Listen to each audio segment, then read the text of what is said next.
আমাৰ মাজত সমাবেত হোৱা সকলো বিদ্যালয়ৰ ছাত্ৰ ছাত্ৰী শিক্ষক শিক্ষয়িত্ৰী তথা অভিভাৱক আৰু বিদ্যালয় পৰিচালনা সমিতিৰ মাননীয় সভাপতিকে প্ৰমুখ্য কৰি সদস্যবৃন্দলৈ আমাৰ আন্তৰিক অভিনন্দন তথা পুৱাৰ শুভেচ্ছা জ্ঞাপন কৰিছোঁ। ইতিমধ্যে আপোনালোকে জ্ঞাত হৈছে যে আমাৰ বন্ধু বিদ্যালয়সমূহক লৈ আমি এই ক্ৰীড়া প্ৰতিযোগিতা এদিনীয়াকৈ ক্ৰীড়া প্ৰতিযোগিতা অনুষ্ঠিত কৰাৰ কাৰণে আয়োজন কৰি আমি এয়া পতাকা উত্তোলনৰ কাৰ্যসূচীত উপনীত হৈছোহি।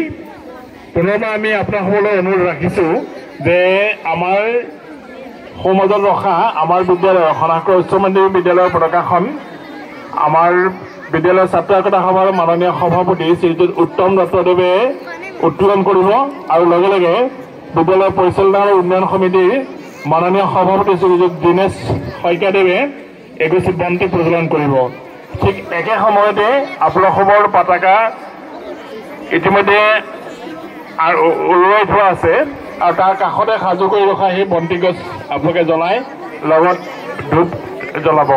আমি এতিয়া আমাৰ বিদ্যালয়ৰ মাননীয় সভাপতি দুগৰাকীকে শ্ৰীযুত উত্তম দত্ত আৰু দীনেশ শইকীয়াদেৱক তেখেতলোকৰ কাৰ্যসূচী সমাপন কৰিবৰ কাৰণে আমি অনুৰোধ জনাইছোঁ।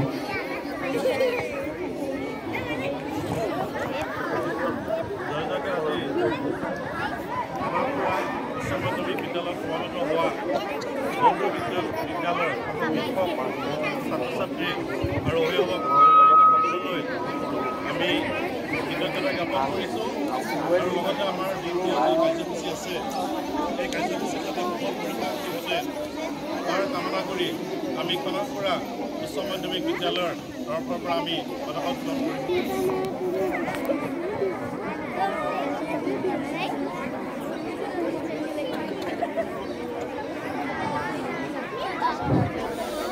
আমাৰ দীপা বাইদেউকে প্ৰমুখ্য কৰি আমাৰ শিক্ষয়িত্ৰীসকলে উৰুলি দিব।